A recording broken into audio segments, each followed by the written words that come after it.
नवी मुंबईमध्ये गणेशोत्सवासाठी नवी मुंबई पोलिसांनी कंबर कसलेली आहे।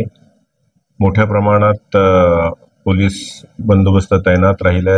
जवळजवळ 4000 पोलीस अधिकारी आणि कर्मचारी रात्रंदिवस संपूर्ण नवी मुंबई पोलीस आयुक्तालयाच्या हद्दीमध्ये गस्त घालत असलेले आहेत, महत्त्वाच्या ठिकाणी तैनात असतील आहेत आणि गणेश आगमन आणि विसर्जनापर्यंत संपूर्ण, तसंच त्याला लगतच ईद ए मिलाद सुद्धा येते। तर या सर्वांसाठी संपूर्ण तयारी झालेली आहे। अनेक बैठका लोकांसोबत, गणेश मंडळांसोबत झालेल्या आहेत।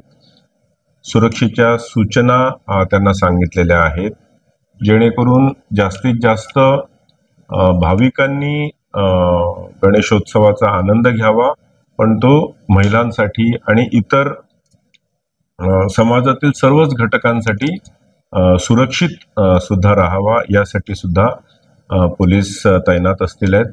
कुठल्याही प्रकारची इमर्जन्सी जर झाली तर त्यासाठी सुद्धा आमचे reserve forces, riot control police, SRPF, तसंच QRT क्विक रिएक्शन टीम सुद्धा ह्या महत्त्वाच्या ठिकाणी तैनात असतील आहेत।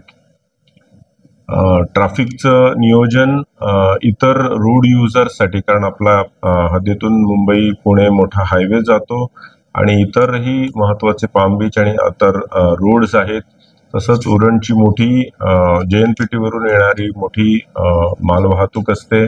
ह्या सर्वांना पण सुरक्षित जागा मिळावी, परंतु गणेशोत्सवाला कुठल्याही प्रकारची बाधा येऊ नये, हा सर्वंकष विचार करून नवी मुंबई पोलिसांनी मोठा आराखडा तयार केलेला आहे आणि गणेश आगमनासाठी संपूर्ण तयारी केलेली आहे।